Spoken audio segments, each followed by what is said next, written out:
What's going on, anyone who cares? I go by Free Tony, and welcome to Volways, where we always talk volunteers baseball. And by we, I mean me.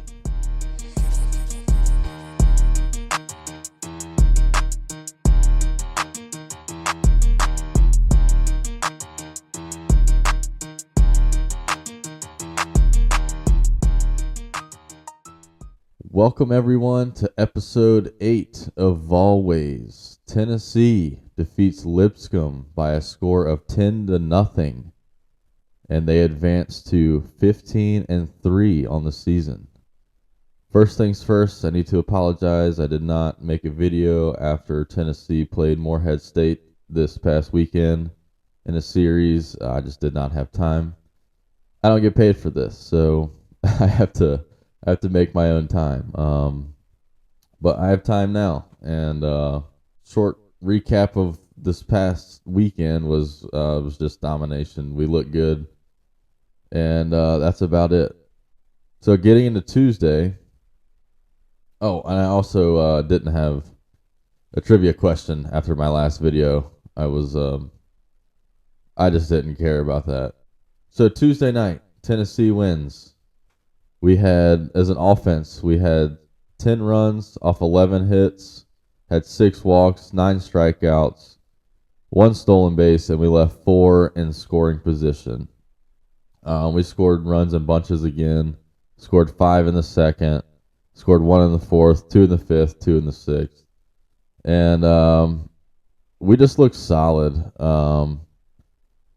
It seems like 1 through 6 is pretty set.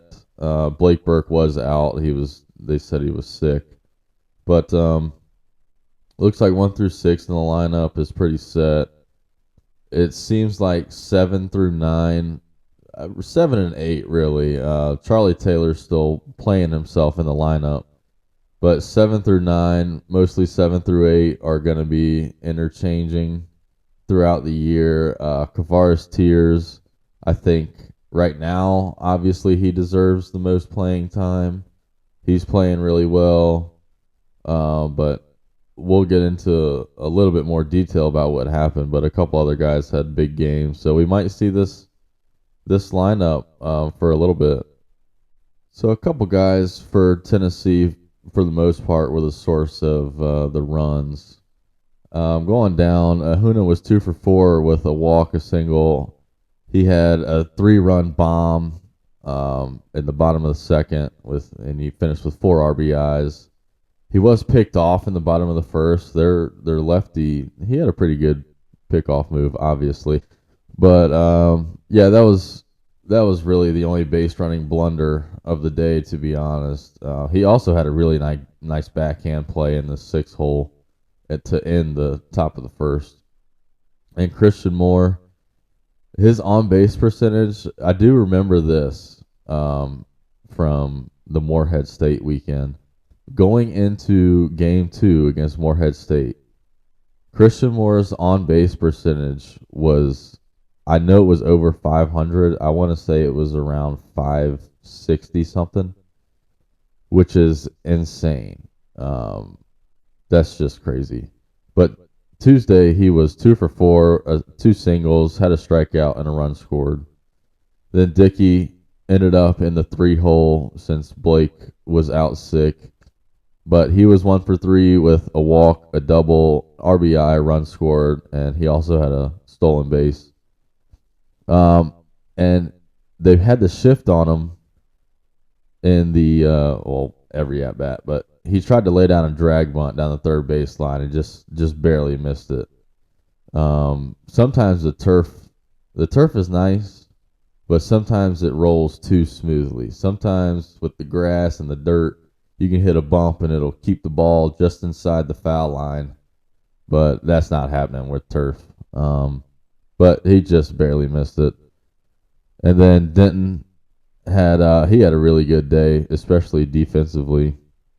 He was 1 for 4 with a double and a run scored, but he had 2 great plays. He had a diving play that Ensley was ruled. He was given an error. He couldn't pick the ball, but he had a diving play in the hole in the top of the 5th. and then he also had a rocket hit right at him to end the seventh, and he just barely missed a home run. The dude caught it with his back up against the wall in the bottom of the sixth in center field. His last name was Ketchup, which is pretty funny. Um, then Merritt was 1 for 4 with a double, 2 strikeouts, and an RBI. Dreiling was 1 for 3 with a walk. He had a home run, an absolute no doubt home run to right field. 2 RBIs and a run scored. And that home run came after a 9 pitch at bat with 1 out. So he definitely earned that one. And then Ensley was playing first for Burke against Lipscomb. He was 1 for 4. He also had a home run, 2 RBIs, and his home run was a no-doubter to left field. You knew it as soon as it came off the bat. And that was with 2 outs. And that's also his first home run as a Tennessee Vol. So congrats to him. And he also had made a really good defensive play in the top of the third. And then Kavares Tiers was 1 for 2 with a double, still stroking it, and a run scored. Cal Stark started the game. He was 1 for 1. He had a walk, a double, and 2 runs scored. And then Taylor he had a walk. Christian Scott had a walk. And then 3 other guys struck out. But that was pretty much it offensively. Like I said, we scored our runs in bunches. No base running mistakes this time. We actually did a pretty good job of taking advantage on dirt balls and stuff like that. But getting into the pitching side of things, it was definitely like a showcase game. We used 7 pitchers and Lipscomb used 9 pitchers. So I don't know if that was a plan, but maybe the coaches spoke before the game. Tony wanted to see everything they had, or if that's just, I don't know, it's just something they do for a midweek game. But the starter for us was Xander Sechrist, and he got into some trouble early, but obviously nobody gave up any runs. But he went 2 innings, gave up 3 hits, and had 3 strikeouts. But he did give up 2 leadoff singles to start the beginning of the game. Obviously worked out of that, so that was great.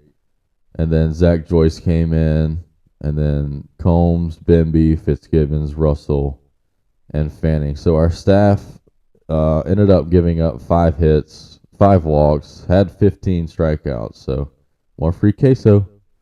But we did end up giving up 3 stolen bases. That's still an area that needs to be improved. Getting into some better teams, I can definitely see them taking advantage of that. But I will say our staff has been doing a good job of getting out of those situations and leaving runners on. So I hope that continues, but I'd also like to hold some runners a little bit better and throw some guys out. The last thing I want to mention before we get into the trivia question to end this episode is our game got moved up to 5. So I don't know if I've never noticed it before, or it's just more, it stood out more in this game, but there was a shadow between the pitcher's mound and home plate. I mean, directly in the middle. So when the pitcher released it, it was in the sunlight, but by the time it got to the batter, it was in the shade. I know that can distract some hitters and be difficult, but I'm only pointing that out because I know we go on the road to LSU this year, and I know this isn't the only stadium like that, but this is the one that's on the top of my mind that I know has a really bad shadow. I know we go on the road to LSU in a few weeks, I think 3 weeks after Texas A&M, and they have a pretty bad shadow as well between home and the pitcher's mound. So that's just something I wanted to point out. So later on in the year when we see that, I think we'll be a little bit more prepared. I don't know if it bothers guys that much, really, but I think it's something worth pointing out. To wrap everything up, as always, is episode 8's trivia question. And this one has to do with Tennessee baseball. So this question is, who holds the all-time record for most walks in a single season? The all-time record for most walks in a single season, not in a career, not in a game, in an entire season. And I think Christian Moore might have something to say about that at the end of this year at the rate he's going. But that's going to do it for episode 8, everybody. If you could, like and subscribe. If you want to, tell your friends, share it, whatever. But Tennessee goes on the road to Missouri this weekend, and I thought it was spring. I heard it was supposed to snow in Columbia this weekend, so we'll see what happens with that. But one game at a time. We'll see what Tennessee does this weekend, and I will see you after that. Go Vols. Peace.